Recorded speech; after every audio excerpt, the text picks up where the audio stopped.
if there is an online arranger, it's almost like there's this feeling like it should be able to handle 100% of the scenarios and questions that come through, and it's just not true. No matter what you do, there's always those like one-off scenarios or things that come up with families that you just can't expect, an online arranger to be able to capture. Welcome to the Direct Cremation Podcast with your hosts, Tyler Yamasaki and Will DeMichaelis. Hello, thank you for joining me on the Direct Cremation Podcast. I'm your host, Tyler Yamasaki, CEO of Parting Pro, the best funeral home software for your cremation business. So today we have a special returning guest. She was a former manager of Crown Memorial in Oregon, where she managed a low-cost cremation brand that served over 5,000 families a year. After her tenure at Crown, she moved into the client consulting role here at Parting Pro, where she helps to teach and train our new funeral homes how to be successful at starting, growing, or operating their cremation brand. And in doing so, together, we've seen a lot of similarities between what makes cremation brands successful and also a lot more of the similarities between the brands that don't quite make it. So please welcome Ashley Jones to the Direct Cremation Podcast. Thanks. Glad to be back. Hi, Ashley. So as someone who kind of helps train our new clients, we see a lot of different operations. We see a lot of different mentalities. We see a lot of different types of brands and attempts at, creating this new online or low-cost cremation brand. Could you maybe establish what you think the goal of a low-cost or online cremation brand is? Yeah. I think the overall goal of a low-cost cremation brand is to offer basic services at a low cost that don't include, all of the additional things that you would see in a traditional package. Like they're not going to include that viewing just in case the family wants to do it. They're not going to include the extras, really. So they're giving the family the option of having that minimal service, which is usually cost driven. And then the family is given the option to add on additional services as needed. I think that would be the goal. Got it. The way I kind of view it, and this is a very generalization, but kind of just to provide a lot of cremations with very limited services for less than $1,500, something around there.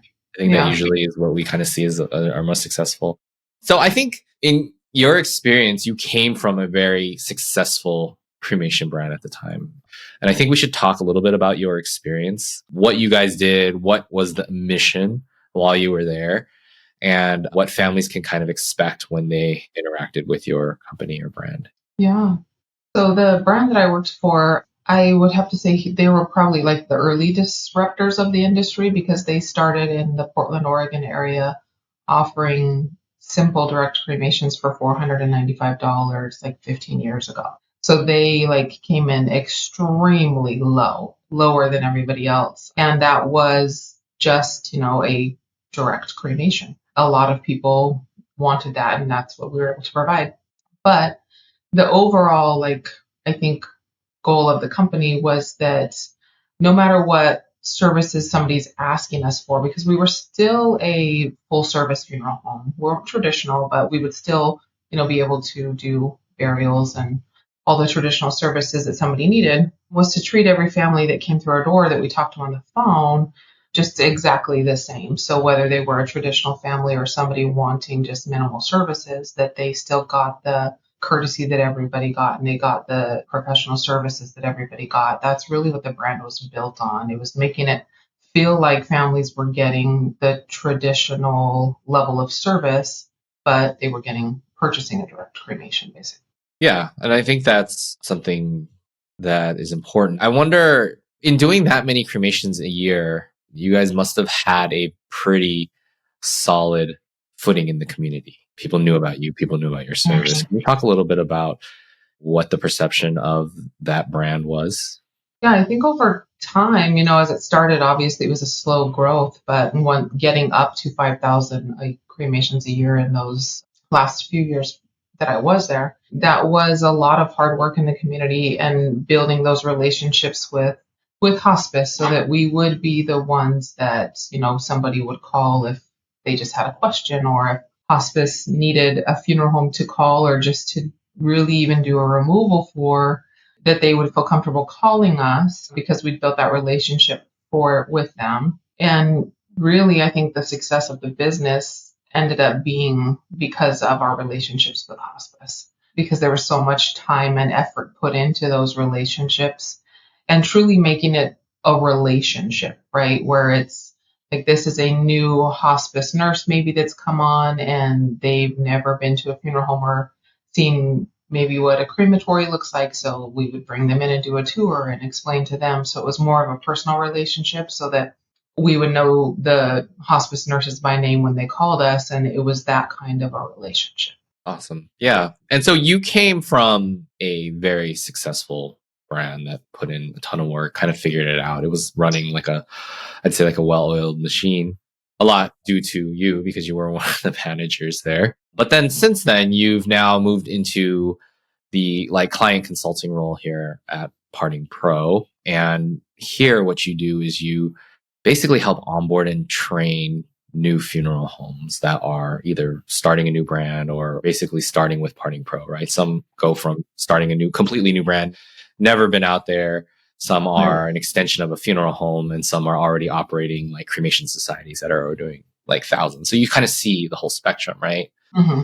We see a lot of things where we know that this is going to work well. We fit exactly with their business model. And then we also kind of see the ones where we know off the bat, there's a lot of red flags. There's a lot of things that we either have to change or attempt to try to change within how they operate or how they think so that they're going to be successful. And so I thought today what we can do is we'll just kind of go back and forth on some of these things of what are the immediate kind of red flags in saying that, okay, if you want to start a cremation brand, this is not going to work. And this is what we need to fix or what you need to understand before you're going to be successful. So I think what we'll do is we'll start a little bit more on the obvious ones, some of the big red flags, like no matter what you do, it's not going to work. And then go into some of the more nuanced ones that I think people are not always going to understand, or it's not going to be as obvious right away.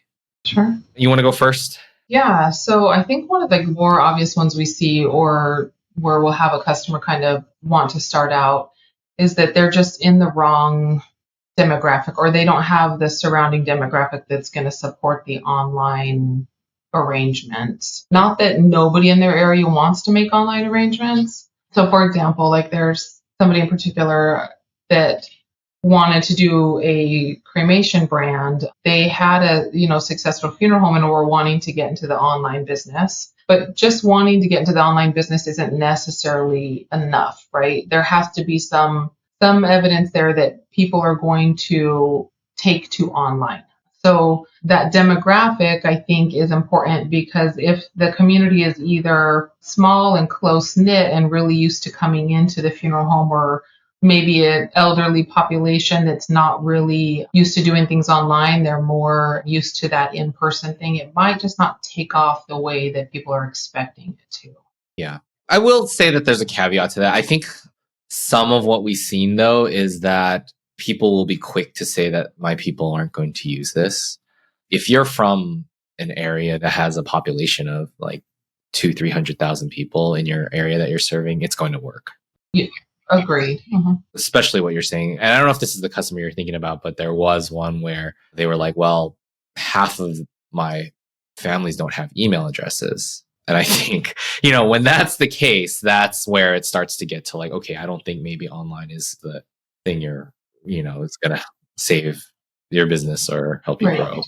Right. Yeah. And I agree with the size of the area you're in, right? If you're at a certain size of area, you're going to have that business just naturally because you're in a bigger area. You just have more diversity in that area, more age groups, more people in general. But yeah, when we're talking about maybe more rural areas or that kind of just hometown feel where there is still a pretty close-knit community, yeah, it might not be this. Or yeah, exactly, the email addresses. If people aren't using emails and things like that, it's just not going to work. Yeah, and I think a lot of times what people forget also is that your goal is to get a lot of these and to do it for lower margin, right? So if you have a population of only 5,000 to 10,000 people around you and you're only doing 200 funerals a year is like busy for you. Yeah. like this probably isn't it. Right. Yeah. So I think that's like one of the hallmarks of being able to do the online direct cremations. You're doing it for less cost because you're cutting a lot of your overhead. So you're trying to offer it at a lower cost, which means you need to do a lot more to be able to make the same profits that you would. So yeah, exactly. Yeah. And I think this one that is also pretty obvious. The online thing is meant to be lower cost. Mm-hmm. And so if your general direct cremation is $3,500 and you just want to now offer an online avenue for your families to interact with you, that's usually not going to be that successful either. One, I just think when you're paying that high of a fee for a direct cremation, you're going to expect certain things. You're going to probably want to expect to be able to talk to someone and to see them in person and, pay in multiple different ways, because 3,500 is not something that, some people's credit card limits might not even go up that high, right? So being able to pay for that is a challenge that you're going to have to overcome. So I think and I think with Parting Pro's data, I think like 80 or 90% of our transactions tend to be under $2,250 or so. So I think those two things, demographic, if you don't have the population to support it and you have a really high price, those are two things that I think right off the bat we can say within like the first 2 minutes of understanding your business if it's going to work or not. Right. And again, with the price too high, it's if you're in a larger area where online direct cremations are probably doing well, you've likely got some competitors that are doing the same thing too. So if your price is just too high and you've just priced yourself out of the market because you've got competitors that are either doing it at, a lower price, or there's just more value to their package that they're giving you, you're going to have a real hard time it's going to be an uphill battle. Yeah. And I think you said earlier on that most customers, I think, that do well, their direct cremation is kind of under $1,500. I will say though that there's upper limits, but I wouldn't say that you don't have to be the cheapest either. I don't think everyone is the cheapest that we see as the most successful. Yes. They're definitely not the cheapest, actually. No, and I agree with that. It doesn't have to be like the absolute cheapest, but there is ballpark, because a lot of customers are the disadvantage, I guess, to online is that people are just looking at a number, right? When they're looking at online shopping, they're quickly pulling up websites and looking at numbers without necessarily diving in deeper. So that number does have to be competitive that they're looking at. Now you could talk about, the value in the package or what's included, and those things all come into play. But if your immediate number is $1,000 higher and somebody's looking at direct cremation 1,000, direct cremation 2,000, and it's not really obvious that there's big differences there, it's a hard sell.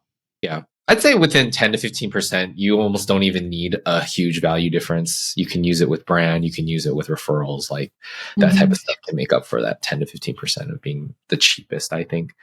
Beyond that, you have to have, really good messaging, really good value propositions or something like that. So I think those are probably two of the biggest red flags right away. There's a few others that I think we've grown to know as well. Yeah. One is, I don't know who said it, but kind of like the saying was, if you build it, they will come. Sound like a field of dreams. Yeah. I don't know. What do you think about that? I don't necessarily. This plays into that, pricing thing and the demographic thing too. You can't just build something and it happens. There has to be the plan there. Even at Crown, where I formerly worked, we could have come out with a plan and said direct cremation $495, and that was, the lowest, right? You're not going to find anything lower at that time. We couldn't have expected to just put an ad in the newspaper back then. That's what you would do. And that would just happen, right? There had to be a plan behind that to drive it, to actually produce growth and produce relationships and do these things. Otherwise, you're relying on the consumer to search you out. And in this online world, that becomes tougher, especially as we think about the online world and the way that people are doing marketing and the websites and things like this. All of that plays into this. So just kind of building it. I kind of see this sometimes with a side brand, right? Mhm. We have a traditional funeral home who then wants to start the side brand of an online business. Yeah. And if it's not kind of nurtured, if it's not given the same attention of their funeral home, it eventually kind of just either sits there. They'll use it on occasion to refer families to that maybe can't pay the full price or don't want to pay the full price, or that they're getting some pushback. It's almost like the safety net, but it doesn't grow to what it could be by any means. Yeah. I kind of call that playing defense, right? You have a well established funeral home brand, like full service, and the guy down the street with the truck or whatever, however they decide to call it, opens a brand and starts to steal your cases away. And you think, okay, well, you know what? I'm going to create the simple online cremation brand and put a website up, and I'm just going to steal all those customers back. Right. And Yeah. we see that time and time again where people are playing defense, and it's more of a preventative measure more than it is a proactive measure. Mhm. But when they come to us, they say, okay, we'll get them the website, we get them the arranger, and then Right. they just put it up and say, okay, well, we're not getting any traffic. And Mhm. a lot of times what the big mistake is there is that it took how many years for you to establish yourself as a brand in the community. It took you how many relationships and how many in-services and how many community events did you have to attend to get people to know about you. I mean, that same type of effort kind of has to go into Mhm. growing that brand, especially from scratch, right? You're starting a completely new thing in an industry where no one knows about you, no one cares about you until they need to. And then all of a sudden you expect like people to find you. So Yeah. I think that's one of the biggest ones that we've learned to overcome as a success metric for us, that we need to know that they have some type of growth plan, you know? Mhm. For sure. Yeah, I think that goes right along with, having a growth plan is also like planning if you're going to have an online focused business, right, where we're expecting customers to be able to interact with us online. They're going to make their arrangements online. They're going to sign their forms online. That you need some kind of presence online as well so that they can have that rapport with you as an online business.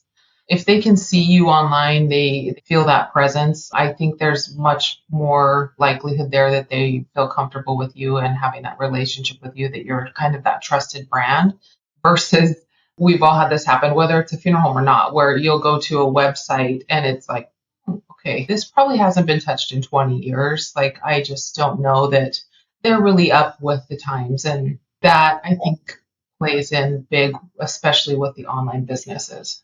Or they're not on Google. They don't put their new brand up. They don't establish it as a brand. It's just here in the ether of the internet with the other billions and billions of websites, and someone's supposed to just find you, right? So I think you definitely need that online presence. That is your new storefront. That is your new location. That is your new property. So you need to be there. You need to be active. You need to be proactive about all of that.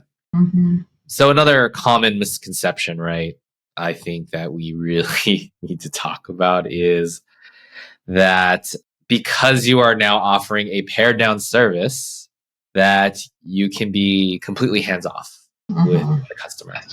Yeah. What are your thoughts on that?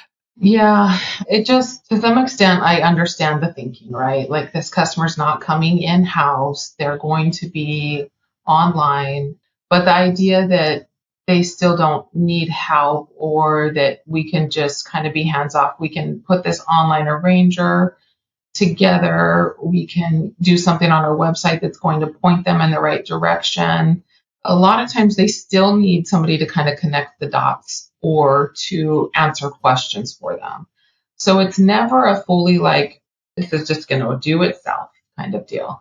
It still requires work. It still requires somebody to answer those phones. That's like a really, really big one that we see, is if a business isn't answering their phones, and I would say, well, like, if they're not doing it well, it has a massive impact, I think, on the growth of that business. So one of the things that I was really interested about is, can you talk about kind of the setup of how you operated at Crown? Yeah, in regards to like kind of phones and things, or just in general? Yeah. Yeah. So because we had multiple locations, we kind of got into a situation where the phones were a lot to handle with the incoming calls. And so we just kind of set ourselves up for success in the way that we shared those phones between everybody. So if I'm at one location and a phone is ringing at another location, I can still pick it up from my own location so that we could work more as a team. Yeah. And say that maybe our metro, our downtown location is probably the busiest just because of where they're at.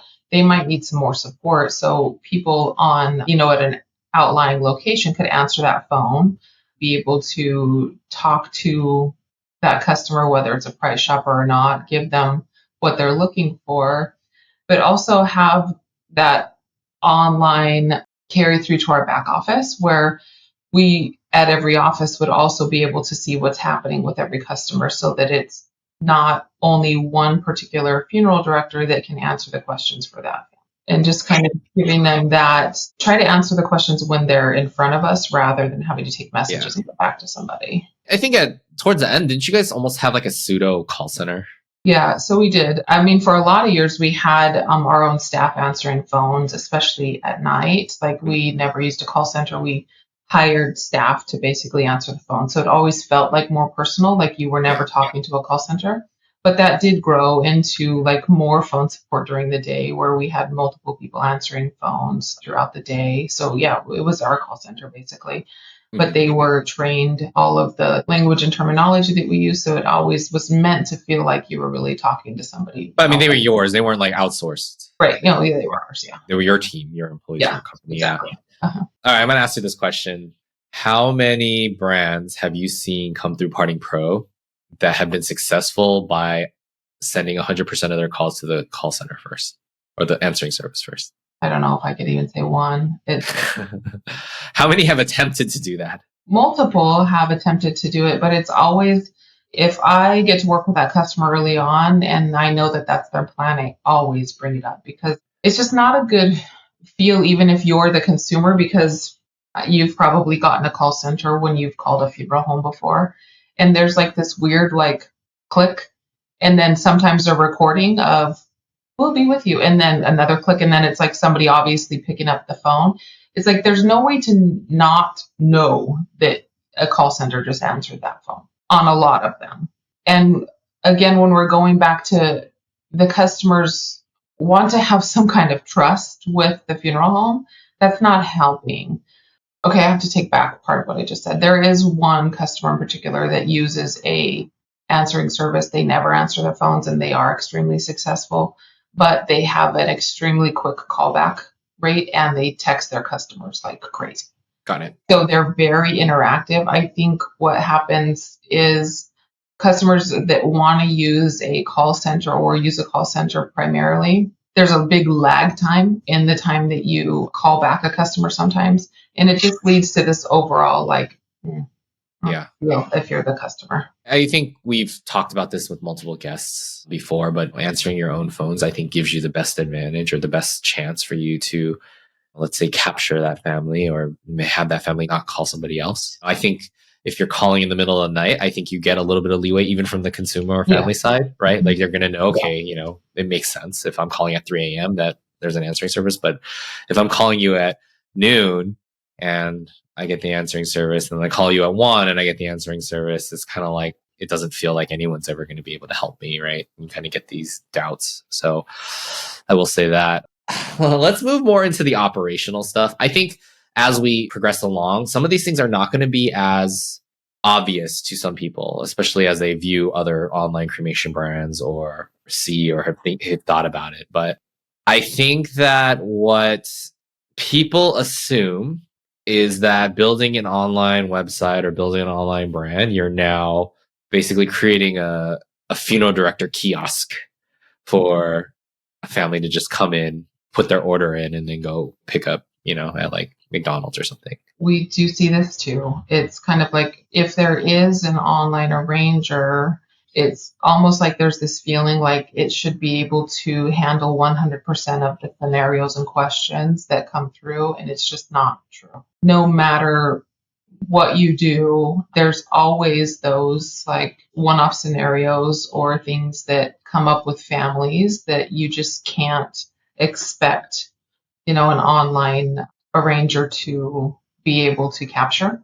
So like, for example, the ones that I find like we run into a lot is if we need a customer to use maybe an oversized cremation container, an oversized casket because of the size of their loved one. Well, that's going to be a better conversation to have with a funeral director over the phone than it is to try and explain all those caveats and things in an online arranger, because you're trying to help them understand why that's necessary, why there's additional charges, and it just doesn't come across very well in an online arranger. So there's always that need for the funeral director to kind of be a funeral director and just step in and say, okay, I see you've made these choices. There's a couple things I need to clarify with you, and go over those things with them. Yeah. So that they have that context. I think that online arranger for most people, I mean, we live in an Amazon world. I think it's very easy for people to understand what they're paying for, what they're getting. I think that a large reason why people still want to call is to get over that trust, right? I mean, this is still a very important purchase. It's not like buying a sweater or a pair of shoes. It's very personal. It's still a very extremely important matter. So as much as you can explain something online, I think still they want to make sure that if they do this, there's like someone on the other end, right? I think even if your website is amazing, your online arranger is amazing, you could get 90% of the way there. There's still going to be that 10% of doubt because, I haven't talked to somebody. I haven't seen somebody. I don't know who this is or where they're from. So, and I think that's what we see in our data too. There is a percentage of people that never call. They will just go online, find an online search and go through the checkout. But overwhelmingly, they're still going to want to call, at least talk to someone at least once. Well, and that's what I found too at Crown is like we talked to our online customers a lot, actually. It was rare that we would have a customer. I mean, it happened, but it was not the common way, but where we would, come in the morning and a family had made arrangements overnight and nobody had talked to this family. That was very rare. Mostly like they had called and we had talked to them. They had been on our radar. We were expecting that. Or more commonly, their loved one was already in our care and we presented the option of online arrangements. That's another thing that we could get into here is if you're going to have the online business, you've got to talk about it. You've got to promote that online business if you're wanting people to do it. Because we will sometimes have customers say, well, people just aren't using it. And we kind of have to ask, well, are you offering it? Because a customer, if we're solely relying on our website to do the work, it's also not going to get the results that we want if you're truly trying to grow the business. It's like your staff has to kind of talk about it to a price shopper if they're calling. We'll get into that in a little bit. Yeah. We have this whole section, and I think these are going to be some of the more nuanced ones that people really aren't going to have seen that aren't glaringly obvious. But on the operational side or talking about maybe pricing, there's some mistakes that we see and some that if I was a family going through this would kind of just bug the hell out of me. Let me set an example. I'm a full service funeral home. I do my cremations. My average family is $4,000 or $5,000, let's say, right? That's the average contract that we do. All of a sudden, I'm now offering a $1,200 direct cremation package, right? But I still like those $4,000 or $5,000 contracts, right? So in my mind, right, how do I get that $1,000 customer back up to $4,000 or $5,000, right? Mm-hmm. Yeah. My first mistake in that scenario is thinking that $1,000 customer is a $4,000, $5,000 customer. Right. I think that's mistake number one, right? Mm-hmm. What is another mistake you would think in that scenario that we see more often than not? I think sometimes wanting to give every single option to that customer. Well, it's not necessarily option. People will refer to it as like nickeling and diming a customer, where somebody feels like they're being nickel and dimed for every little thing. Like you want to talk to a funeral director on the phone, okay, you're going to pay for that. You want our help with paperwork, okay, you're going to pay for that. It's like there has to be some level of, there's an expectation that they're working with a funeral home. A funeral director is needed, right? Your staff is needed. So there has to be some expectation of there's general things included in this. There is some level of basic services that need to be upheld even with the direct cremation customer. So I'm seeing this more and more frequently now is like funeral homes are wanting to charge the customer for, it was one thing to meet with a family in person. And if the question can be posed like, would you prefer to have an in-person arrangement conference? Or sometimes even, would you prefer a funeral director to come to your home, depending on the area? Yeah. And that's a different thing than we want to charge you to talk to us on the phone. That's like a really hard sell. And if I think I was the consumer, I would immediately be like, no thanks. So those are kind of the things. Like, it's one thing to offer the options, right? Because that's the idea, is that you give a very basic cremation package and that somebody can add things on, but we don't need to get to the level of like, you can't speak to us unless you pay us. Like, they're paying you a direct cremation fee, and there needs to be some level included in that. Yeah. And we do see that. And we do see that that has negative effects on success. Yeah. And I will say that some of the most successful brands who obviously have scale and they can leverage this, but they do allow you to come in and actually come into the funeral home without having to pay. I mean, when we go back to what the goal is, it's really to stuff as much value as you can into a low cost package, right? That's really what the cremation brand is. So the more and more you do, the more and more profits you have, even if it's at a smaller percentage, to include more value into your affordable package, right? So that is one mistake. All right. So the next section that I think we need to talk about is the mentality, right?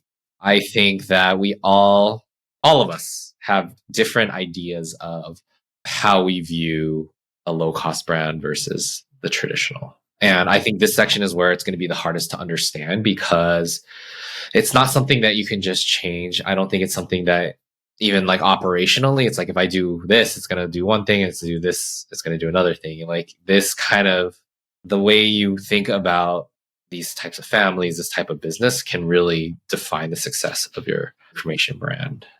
And I think first, why don't you talk about staffing?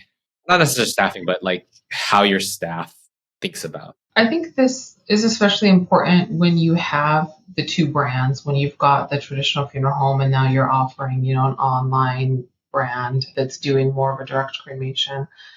I've seen multiple times where, because there's not clear messaging to the staff about the difference between the two and how things should be handled, there's just general overall confusion of, so if a customer calls on this business line, they're going to get a cremation for $1,500. But if they call on our traditional line, they're going to get a cremation for $3,500. Like, staff needs to really understand the difference between those two packages and what is the value difference. So you not only need to be able to explain it to the consumer, because the consumer is likely going to be able to see both brands. You need to have a very clear message, I think, to your staff about what the difference is. And it does come down to the value. So where is your value difference with the $3,500 package? Like, what are we doing differently for that family that we're not doing for the family that's paying $1,500? And so for those things to work, I guess primarily is only when you have those kind of two brands, I think. If there's not clear messaging between those, it's almost like that side brand doesn't really have the chance for survival, because when a customer calls them, they can tell that there's confusion. It's like, well, we have this brand. We need clear direction to the staff on what we're doing here and like what should be the messaging. There needs to be almost like two separate, I don't know if people use, I like scripts sometimes use, but like you almost have to have two separate, completely separate arrangement, sales processes going for each one, right? Yeah. If family fits a certain criteria, they go to this and they get this experience. This or other criteria, then they go to this. There should be no middle ground. It shouldn't be muddy. Right. You should know, and you should give that family the one or the other. Right. Yep. I think another thing that maybe not as obvious, but we see impeding success is that people will start a side brand, right? And every time it's a side brand, more often than not, the side brands don't get the love and care that the full brand does. And what ends up happening is, I think the operators, the funeral homeowners, the funeral directors forget why they're offering this lower cost package, right? Yeah. You are going to be doing less work. You aren't going to maybe be meeting in person. You're not going to have a 2-hour conference. You're not going to have to worry about services. You don't have to worry about X, Y, and Z, right? It's a very pared down, repetitive service, I think, that you're going to find you're going to be doing. And that's why you're offering that to families. And that kind of comes with a mentality shift, I think, Because I think it's always been about how much can I do for this family, but also charge them for that service, right? Yeah. And it's going to cost what it's going to cost. That's no longer what an online brand does, right? This is what you're going to pay, and we're going to try to stuff as much as we can for that value, but you're not going to get above that because we don't offer that, because we cut that out of our offer, right? Yep, exactly. And so that's a big mistake that I think we see, is that we have an online brand, but the mentality of like, I want to do everything for this family, but I can't do that for this price. And then it turns into this whole negotiation, right? It's less about the negotiation. It's less about building a unique package for each family at this point. As being maybe more clear about what you are and are not offering, right? Yeah. So at your side brand, you may only be doing direct cremations and minimal viewings and nothing else. And that's what you do. And if a customer needs more than that, then you can refer them to your traditional brand. But at your side brand, that's what you do. Those are your kind of boundaries that you're working with. I think one of the most important factors that kind of negate a lot of these, maybe not the demographic stuff, but all these other things, is I think the thought is that you, as a funeral home owner or a funeral director working at one of these brands, or thinking of starting one of the brands, like, you basically you need to really want to serve a family for the price that you're offering. Mm-hmm. And if you had 1,000 of those families come in through your door, you should be happy that those 1,000 came in, right? But I don't know if that's the mentality that we see, especially when brands are playing defense. Yeah, I agree. So when a brand is playing defense and they have this idea that we need to get into the online world just because, like, it's there, right? And we don't want to lose these customers that are going to online. I think the mistake there is, if you're looking at it as a loss, then you're always going to be trying to kind of get that customer to do more. And the customer feels that. I think you have to be able to accept that, look, I'm going to offer my package at this. I want to serve as many families as I can, and I am okay with this price point if that's all that they do, right? And that you need to be comfortable with that, instead of having this idea that everybody needs additional services. Yeah. Some will naturally do it without your help at all. If you give them the options in a format, they will choose options that will surprise you. But if it's constantly like, we need this family to do more, we're going to call them after the arrangement is made, we're going to see how we can upgrade their services. It's just, I think, the wrong mentality. And I think customers feel that, and that it's just not a good feeling. I think people really know when they're wanted and when they're not. I think it becomes pretty obvious. I think also when you called, like, for example, at Crown, if a family walked in and wanted the most basic package, did they feel like they were being cheap, or did they feel like they were getting this lesser experience because they wanted the package that you guys were offering? Yeah, not at all. Right? No. They would be able to call, they would be able to talk to someone. They'd always be, all their questions would get answered. They'd be kept up to date with all of their stuff, right?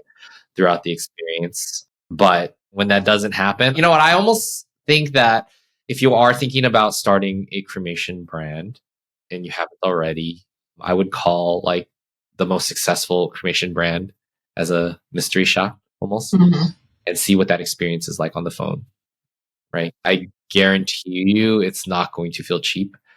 Yeah. And then think about the experience that you're going to provide for your families that are going to be doing this online arrangement, and see if you can give that same type of feeling. Because we talk to and call a lot of funeral homes and a lot of cremation brands, and we know the differences in experiences that we get and the phone etiquette that we get. And, the websites that we see. And there's a big difference between the ones that start a side brand to not lose customers and the ones that start side brands or start brands that want those customers, right? There's a big difference there. There's a big difference. And I think for customers that aren't seeing the results that they're wanting, or they have this frustration, like, I would just say, like, have somebody you trust, your family, a friend, whatever, call your own funeral home as if they were a consumer that needed your services, and get their honest feedback and see how things feel. Because I guarantee they're probably different than your perception is. And that's kind of like what you were saying, like, the people working there, you should also do that to other funeral homes, but you need honest feedback about your own funeral home too. Yeah. I think that's one of the biggest things that we've had to learn and adjust to, right? As Parting Pro, when we helping launch these brands, is that if your mentality is like, I'm only doing this because I don't want my competitor to get this customer, I don't necessarily want this customer, I don't want them to lose them, right? That's a different mentality than someone who's like, I am aggressively out there advertising my brand at this price. I want every customer I can get for this price. Like if you called you with your mentality of, I don't want you to go to that person, and you call the other person and says, I want nothing more than you to come to my funeral home or come to my brand, like there's going to be a huge difference. Yeah, it comes through in the way that you talk to a family. It comes through in the service level that they get and the passion that they feel from you, all of that. It just comes through no matter what. Yeah. And so, I think there's a lot of mistakes that have been made that we've seen. There's obviously been a bunch of good things too. Yeah, for sure. But I guess if you're ever interested, Ashley, be happy to share some more. Yeah. But thanks, Ashley. I think this was good. I think another one we'll probably have to have is like all the amazing similarities of the most successful brands that we see. And that will probably be another episode. Yeah, that sounds good. All right. Well, thank you very much for joining me, Ashley. Absolutely. Thank you, everyone, for listening. If you like it, please subscribe. Smash that like button, comments, leave us a message. But for the Direct Cremation Podcast, I'm Tyler Yamasaki. Thanks for listening. Bye-bye. Thank you so much for listening. If you've enjoyed this episode, please leave us a review on Spotify or Apple Podcasts. If you ever want to know more, please find us at directcremation.com.